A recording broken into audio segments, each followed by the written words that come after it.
nós vamos conseguir conversar com o Matheus Pereira, fala ao vivo direto de Goiânia, no estado de Goiás. E, Matheus, eu estava falando aqui a respeito de alguns posicionamentos, né? Taxa de juros menor nos Estados Unidos, recuo de meio ponto percentual, uma alta aqui no Brasil, que deve vir de 0,25 ponto percentual, que mexe com o câmbio, mexe com o dólar. Além disso, nós tivemos lá na sexta-feira um anúncio que passou até um pouco despercebido, mas dos Estados Unidos anunciando ali algumas barreiras comerciais contra a China, contra carros chineses, contra a placa solar e uma série de produtos, chegando a 100% de tributação. Como é que esses fatores mexem com o mercado de soja? E soja brasileira pode ser beneficiada? Boa tarde, seja bem-vindo. Olá, Fabiano, prazer estar aqui contigo, meu amigo. Indo bem direto ao ponto, Fabiano, temos sim o mercado da soja um pouco mais turbulento essa semana, muita influência macroeconômica, em especial dessas decisões de bancos centrais, né, aqui no Brasil, Federal Reserve, Banco Central Norte-Americano, que traz, né, Fabiano, essa percepção de queda, né, temporária aqui no dólar. Temos um dólar sob pressão já desde a última semana, desde quando o mercado, né, começou a ventilar as expectativas da safra, as expectativas, né, para o incremento ou os cortes de juros, tanto Brasil quanto Estados Unidos, o dólar já vem criando, né, esse pré-posicionamento. Grande parte do mercado, Fabiano, espera realmente um corte de juros norte-americanos, né, enquanto que o aumento aqui cabido no Brasil, né, tentativa de controle inflacionário dentro do nosso país, enquanto que nos Estados Unidos é uma tentativa de estímulo econômico, né, e a retomada da geração de empregos. Porém, né, Fabiano, a gente vai lembrar também que amanhã, enfim, temos aí a decisão ao final da tarde com o Banco Central brasileiro, no meio da tarde com o Banco Central norte-americano, e algumas surpresas poderão vir no radar, em especial com a taxa básica de juros aqui no Brasil, Fabiano, que apesar da expectativa de aumento, acreditamos também que poderemos ver uma estabilidade dos juros. Porém, qualquer uma das vias, Fabiano, justifica ainda, né, essa pressão que recai sobre o dólar aqui dentro do nosso país, né, que vem realmente tirando grande parte dos preços da soja no nosso Brasil. Tivemos tanto disponível 24 quanto 2025, Fabiano, somente nessa semana, né, até hoje, esses 2 primeiros dias da semana, tivemos aí um corte de quase R$ 2 por saca médio em todo o nosso país. Grande parte desse corte, né, retirado em especial por câmbio, Fabiano, que vem realmente remodelando o mercado da soja.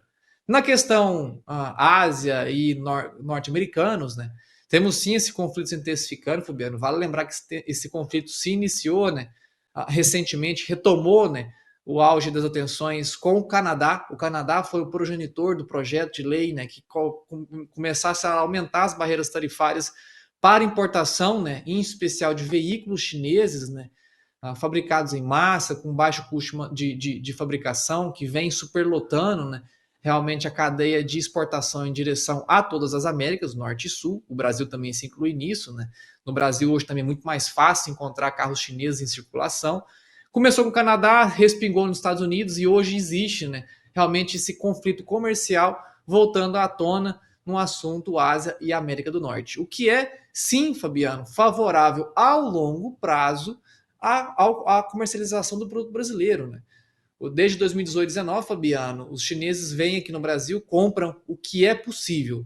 Os chineses só não compram mais soja brasileira no atual momento porque não tem mais a capacidade de exportação do nosso país no atual momento. Estamos tendo que ter que buscar soja de vizinhos, né, para honrar os nossos próprios compromissos de exportação. Então, no longo prazo, né, mantém essa relação concentrada, né, da importação chinesa ao produto brasileiro aqui, né, Fabiano, diante esses imbróglios, né, comerciais entre China e Estados Unidos.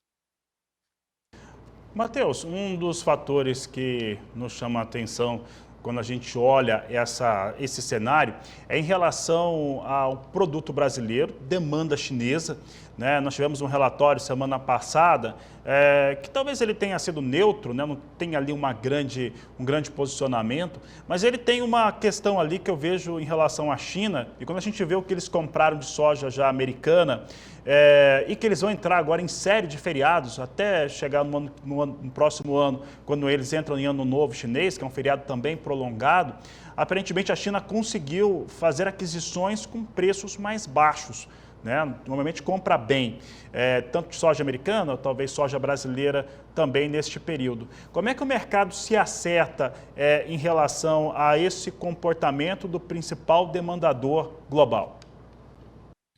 Muito bem, Fabiano. A China, contrariando o que muitos, né, alegavam equivocadamente, a China se mantém muito agressiva nas aquisições, né, algo que a gente vem ressaltando aqui na pátria ao longo dos últimos anos, né. A demanda chinesa, ela é impulsionada, né, pela cadeia animal. Se tem animal vivo dentro da China precisando de ração, os chineses precisam vir, né, buscar essa soja aqui nas Américas, né. O rebanho total de suínos na China estão com as melhores margens na engorda dos últimos 6 anos, Fabiano, justificando sim o pecuarista, né, o suinocultor chinês a vir buscar cada vez mais soja, né, para esmagamento, para virar ração, para alimentar o teu rebanho dentro da China. A soja brasileira ela só não consegue ser embarcada com mais intensidade, Fabiano, por conta dessa escassez do grão comercializável, né? A gente tem sim uma China muito apetitosa, uma China que fez volumes grandes, enormes, né? Vale lembrar que até meados de agosto, Fabiano, a China já batia recorde de importação da soja brasileira. Nunca se tinha comprado tanta soja brasileira até meados de agosto como se comprou no ano de 2024. Soja barata, disponibilidade, qualidade do produto, China concentrando, né, a sua demanda aqui pelo nosso grão. A China só deixou de fazer aquisições, né, volumosas da soja brasileira pela uma escassez do grão comercializável.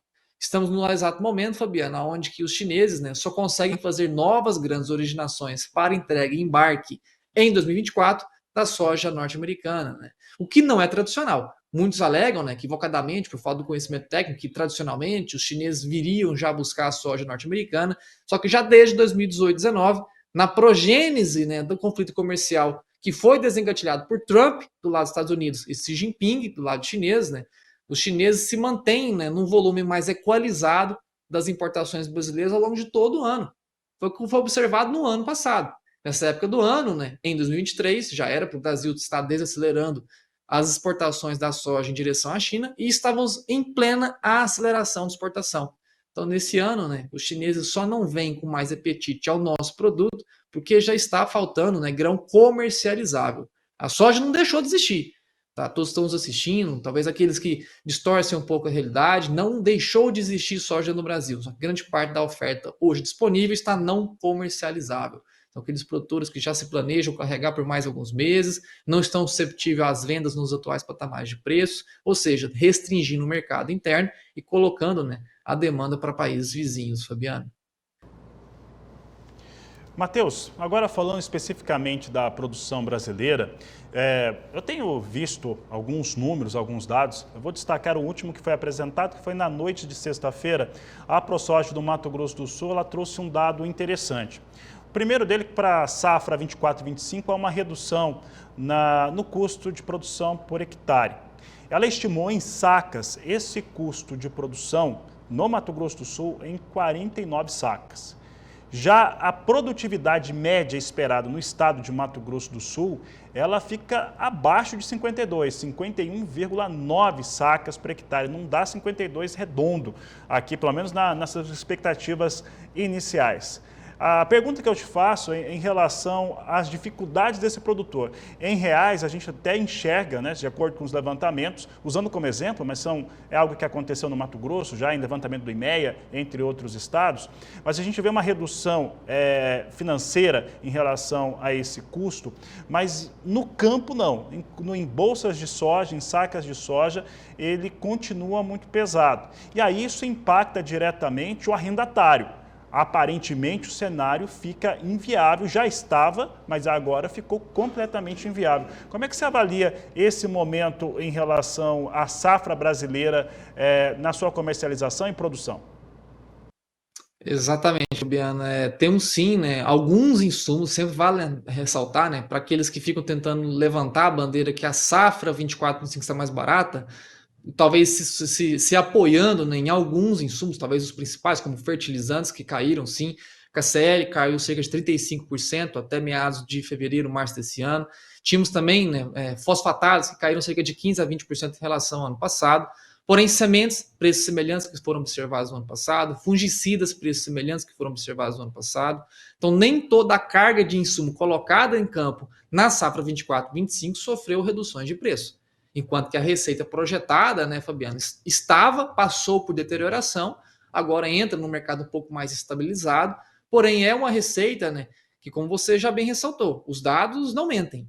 Aqueles que têm realmente terras próprias, estão investindo na própria atividade, né, conseguem passar com margens muito apertadas. Qualquer erro coloca a conta no vermelho.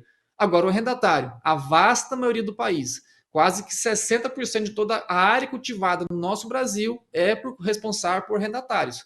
Não sei dizer especificamente no Mato Grosso do Sul, mas essas regiões, né, que ainda têm que pagar o arrendamento são regiões, né, que já saem do patamar zero na conta vermelha, desestimulando grande parte da base produtiva, né, a criar expansão, a seguir um novo ciclo. Né.